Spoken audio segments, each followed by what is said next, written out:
আসসালামু আলাইকুম বন্ধুরা, সুহা কুকিং চ্যানেলে সকলকে স্বাগত জানিয়ে আবার একটা নতুন রেসিপির সঙ্গে হাজির হলাম। আজকে আপনাদের সঙ্গে শেয়ার করব ঢ্যাঁড়স দিয়ে দুর্দান্ত স্বাদের রেসিপিটা দেখেই আপনারা বুঝতে পারছেন কতটা সুন্দর হয়েছে। ঢ্যাঁড়স থাকতে থাকতে এইভাবে একবার বানিয়ে ফেলুন, খেতে খুব ভালো লাগবে। আর গ্রেভিটা দেখেই বুঝতে পারছেন কতটা সুন্দর হয়েছে। দেখুন, গ্রেভিটা দিয়েই আপনি এক থালা ভাত চেটেপুটে খেতে পারবেন। এই রেসিপিটা অসম্ভব সুন্দর হয়, একবার না বানালে আপনারা বুঝতে পারবেন না। আর রেসিপিটা বানানোর জন্য সম্পূর্ণ আমার ভিডিওটা দেখার অনুরোধ রইল।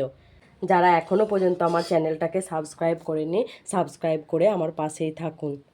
দেখুন কতটা সুন্দর হয়েছে, দেখুন খেতে কিন্তু দুর্দান্ত স্বাদ। এই রেসিপিটা আপনারা দুপুরে লাঞ্চে, রাতে রুটি, লুচি অথবা পরোটার সঙ্গেও রাখতে পারেন। খেতে কিন্তু খুব সুন্দর হয়। একবার এই রেসিপিটা একবার ট্রাই করে দেখবেন। দেখুন বন্ধুরা, তাহলে চলুন ভিডিওটা শেষ পর্যন্ত দেখতে থাকুন। এখানে আমি নিয়েছি 200 গ্রাম ভেন্ডি। আজকে ভেন্ডি দিয়ে একটা দারুণ স্বাদের রেসিপি আপনাদের সঙ্গে শেয়ার করব। এই রেসিপিটা আপনারা দুপুরের খাবারে কিংবা রাতের ডিনারে রুটি, লুচি, পরোটার সঙ্গে আপনারা এই রেসিপিটা খেতে পারবেন। খেতে দারুণ স্বাদ হয় এই রেসিপিটা, একবার বানিয়ে দেখবেন। তাহলে চলুন ভিডিওটা দেখতে থাকুন। প্রথমে আমি ভেন্ডিগুলোকে কেটে নেব।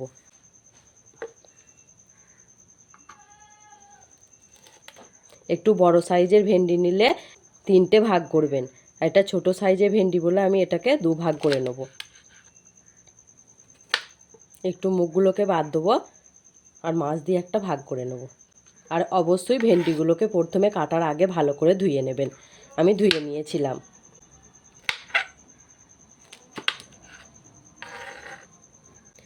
দেখুন, আমি সব ভেন্ডিগুলোকে এইভাবে কেটে নিয়েছি। দেখুন, আমি তুলে নেব। আমি তুলে নিয়েছি। এখানে 1 চামচ লবণ, 1 চামচ হলুদ গুঁড়ো, 1 চামচ লঙ্কার গুঁড়ো আর এই চামচেরই 2 চামচ বেসন দিয়ে এটাকে আমি ভালো করে কোট করে নেব। আমি হাতের সাহায্যে কোট করে নেব ভালো করে।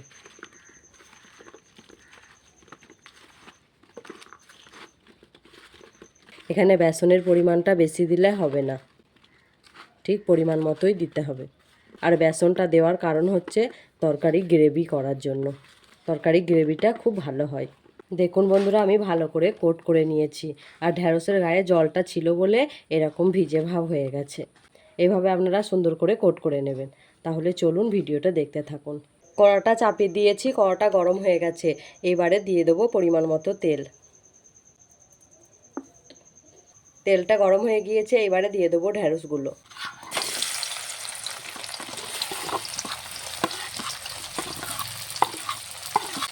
এই ঢ্যাঁড়সগুলোকে আমি 5 মিনিট ধরে একটু ভালোভাবে এপিট ওপিট করে লাল করে ভেজে নেব।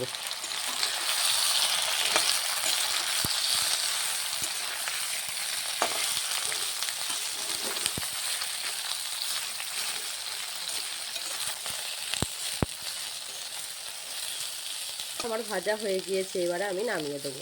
এই তেলের মধ্যে আরেকটু সামান্য পরিমাণে তেল দিয়ে নেবো আমি।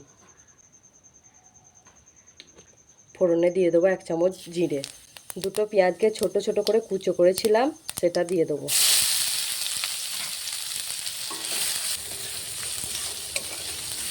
আর এখানে দেবো 1 চামচ আদা রসুন বাটা।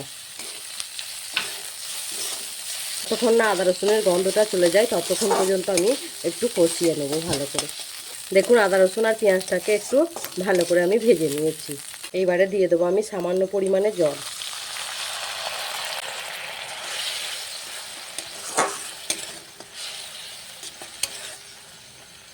জলটা দিয়ে ফুটে উঠেছে। এবারে আমি এক এক করে মশলাগুলোকে অ্যাড করব। 1 চামচ হলুদ গুঁড়ো, অল্প পরিমাণে লঙ্কার গুঁড়ো, 1 চামচ জিরে ধনে গুঁড়ো, 1 চামচ সস,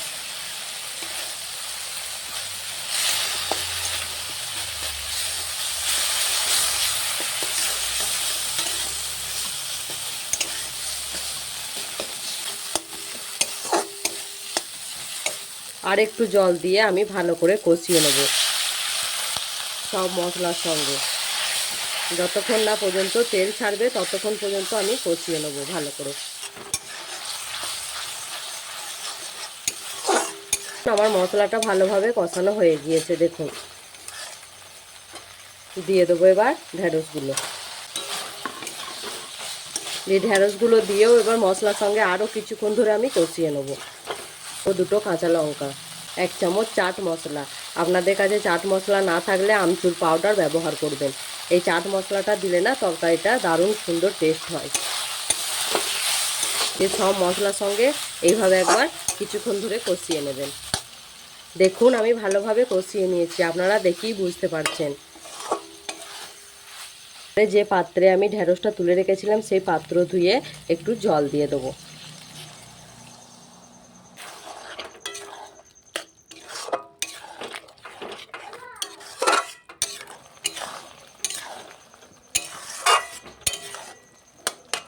আর একটু সামান্য পরিমাণে জল অ্যাড করব।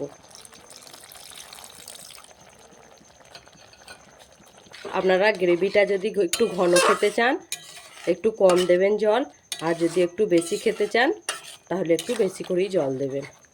আর এই তরকারিটা একটু গ্রেভিই হয়। গ্রেভি করলে আপনি রুটি, লুচি, পরোটা সবের সাথে খেতে পারবেন। আমার ভিডিও যদি ভালো লাগে like, comment, share and subscribe করতে ভুলবেন না। যারা ইউটিউব চ্যানেল থেকে দেখছেন তারা সুহা কুকিং চ্যানেলটাকে সাবস্ক্রাইব করে দিয়ে আমার পাশে থাকবেন। আর যারা ফেসবুক থেকে দেখছেন তারা গ্রাম্য রান্নাঘর পেজটাকে ফলো করে দেবেন। দেখুন আমার গ্রেভিটা ফুটে উঠেছে। এবার ঢাকা দিয়ে 5 মিনিট ধরে রান্না করে নিলেই আমার রান্না তৈরি হয়ে যাবে। দেখুন 5 মিনিট পরে ফিরবেন। এই ঢ্যাঁড়সের রেসিপিটা, এই ঢ্যাঁড়সের সিজনে এই ঢ্যাঁড়সের রেসিপিটা আপনারা একবার না বানালে না বন্ধুরা খুব মিস করবেন। আর লবণটা অবশ্যই স্বাদ মেপে দেবেন। আমার রান্না হয়ে গেছে বন্ধুরা, আমি এই রকমই গ্রেভি রাখবো। আপনারা যদি একটু ঝোল খেতে চান আর একটু জল অ্যাড করবেন। এবারে আমি নামিয়ে দেবো। বন্ধুরা দেখুন আমি নামিয়ে নিয়েছি তরকারিটা। দেখুন কতটা সুন্দর হয়েছে আপনারা দেখেই বুঝতে পারছেন। এইভাবে আপনারা একবার রান্না করবেন, দেখবেন খুব ভালো লাগবে খেতে, খুব টেস্টি হবে। তাহলে চলুন আসছি আবার অন্য একটা ভিডিওর সঙ্গে।